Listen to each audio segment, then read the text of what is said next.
Selamat malam para pendengar setia di seluruh Indonesia di Dongeng Aki Rukman. Selamat mendengarkan dan tetap merdeka. Assalamualaikum warahmatullahi wabarakatuh. Bismillahirrahmanirrahim. Innal hamdalillah usolli wa usollimu ala rasulillah wa ala alihi wa sahbihi wa mawalah. Asyhadu an la ilaha illallah wahdahu la syarikalah wa asyhadu anna Muhammadan abduhu wa rasuluhu alladzi la nabiyya ba'dah. Amma ba'd. Bapak, Ibu, kawan-kawan, anak cucu Aki, sampurasun, selamat malam.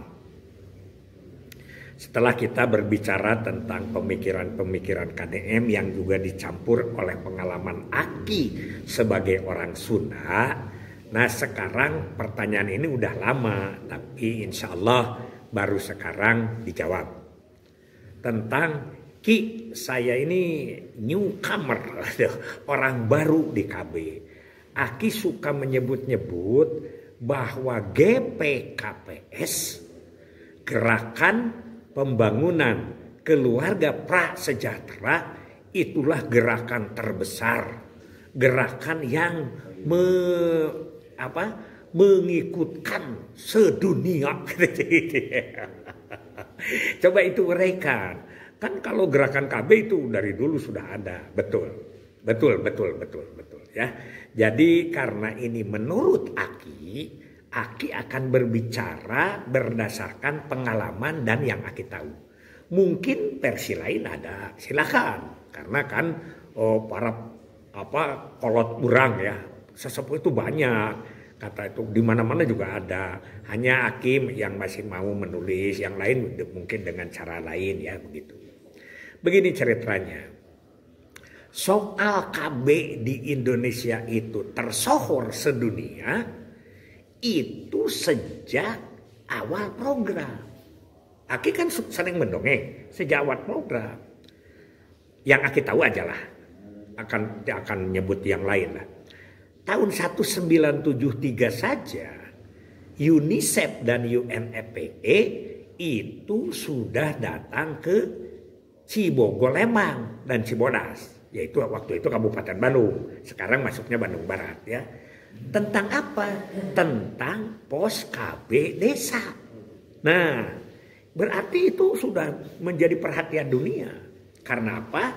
Karena institusi seperti itu yang tumbuh dari bawah itu jarang terjadi di negara-negara lain, gitu ya.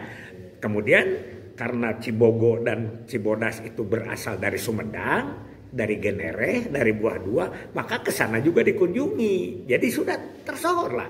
Dan itu sudah menjadi catatan organisasi-organisasi yang bergerak di bidang kependudukan, kesehatan, dan anak, yaitu UNICEF dan UNFPA. Itu ya, satu.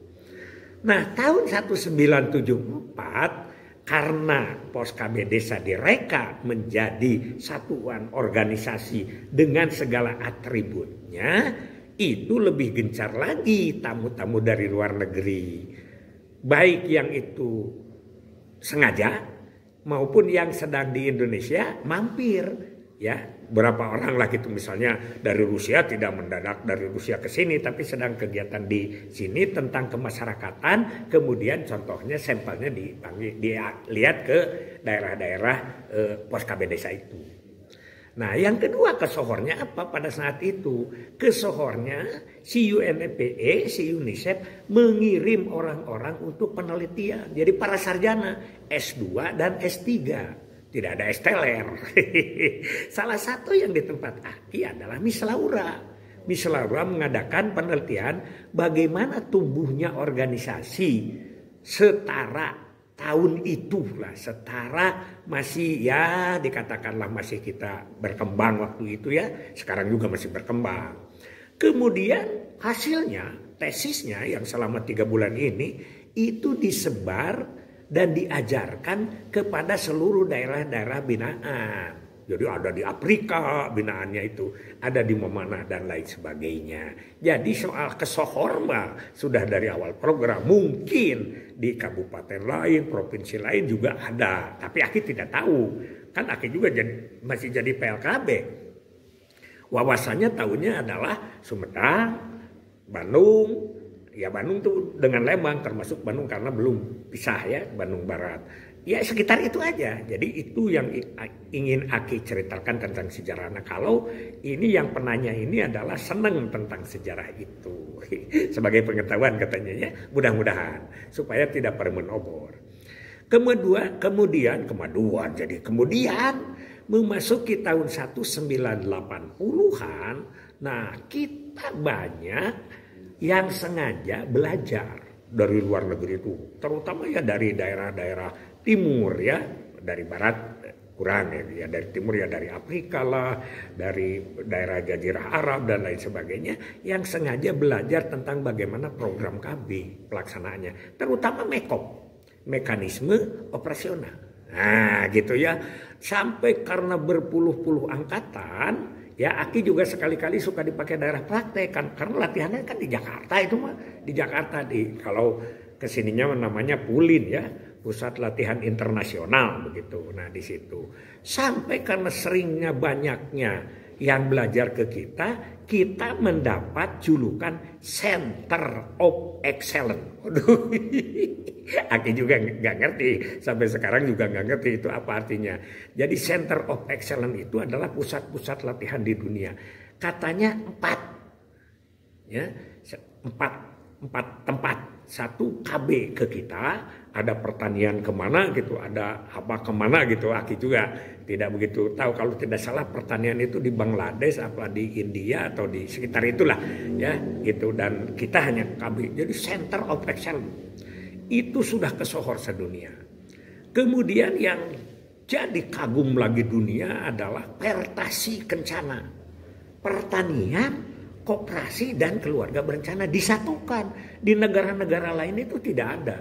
Yang banyak itu adalah KB kesehatan KB atau bahkan itu KB bagian dari kesehatan. Di kita juga KB kes kan disebutkan itu kalau kita integrasi. Itu menurut mereka itu sungguh luar biasa. Ya, jadi ada Pertasi Kencana, pertanian, koperasi dan keluarga berencana. Ada hibrida, di situ kan ada income generating, ada UPGK. Itu adalah sesuatu yang menurut di negara-negara lain itu adalah kemajuan. Menurutnya pandangannya ke kita. Kemudian gerakan KB. Gerakan KB itu kan mulai tahun 1987 lah. Walaupun kita menamakan sebelumnya itu belum nyata. Tapi 1987 kita mencanangkan KB mandiri. Itu di dunia juga.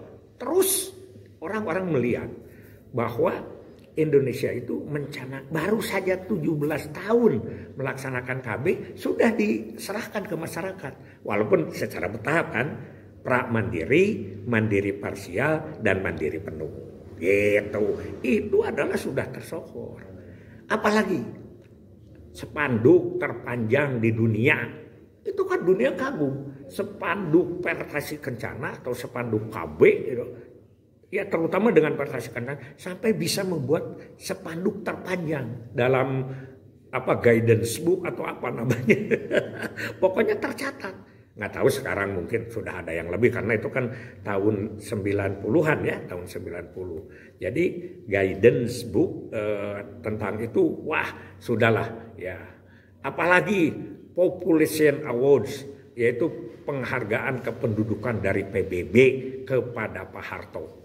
Nah, Aki cuma tahu tidak. Aki juga membuat foto-foto ya, disuruh oleh Pak Haryono kepada Penmot. Aki waktu itu kan jadi Penmot di Jawa Barat. Penmot itu bukan pendek tapi motok, tapi penerangan dan motivasi. Tim yang membuat audio visualnya itu adalah Pak Toto. Pak Toto dari Penmot. Timnya itu ada siapa ya, Pak Sugianto atau apa sekarang. Pak Totonya sudah meninggal, yang lain masih ada ya. Yaitu membuat foto-foto di Indramayu. ketika dibawa ke Pak Haryono, Aki itu baru kali itu masuk ke ruangan Pak Haryono waktu itu ya. Ketika masuk ke ruangannya Pak Haryono itu ditolak, bukan ditolak artinya dipilih gitu ya. Akhirnya harus mengambil lagi karena yang akan disajikan di Population Award itu adalah Indonesia dengan KB itu orangnya sehat, orangnya seger gitu. Ini mungkin ada foto-foto yang agak kumuh dan lain sebagainya, sehingga diulangi lagi atau ditambah, dilengkapi yaitu di kota Tasik. Waktu itu di Tasik aja gitu ya. Apakah sudah jadi kota atau belum lupa. Yang penting kepala BKKBN-nya Pak Tita Tajudin alias Aom. Yang sekarang beliau adalah ada di Cikajang pensiunnya. Itu sudah tersohor. Jadi soal tersohor hanya kemudian nanti kenapa GPKPS itu kita lanjutkan besok. Jadi alhamdulillah bahwa kita itu menduniakan Indonesia melalui program keluarga berencana. Terima kasih, kita harus bersyukur kepada para pendahulu kita ya, Bapak Menteri Kesra tahun 68, terutama kepada Pak Suwarjono Suryaningrat yang dari tahun 70 sampai 82 meletakkan dasar-dasar. Kemudian dilanjutkan oleh orang hebat juga yaitu Pak Haryono Suyono dari mulai 82 sampai 98. Ya sekitar 16 sampai 17 tahun. Inilah sepuh kita syukuri, mudah-mudahan yang sudah meninggal diterima iman Islamnya dan yang masih hidup dipanjangkan umurnya, sehat dan barokah. Amin ya rabbal alamin. Kita bersambung besok. Hasbunallahu wa ni'mal wakil, ni'mal maula wa ni'man nasir. Wassalamualaikum warahmatullahi wabarakatuh.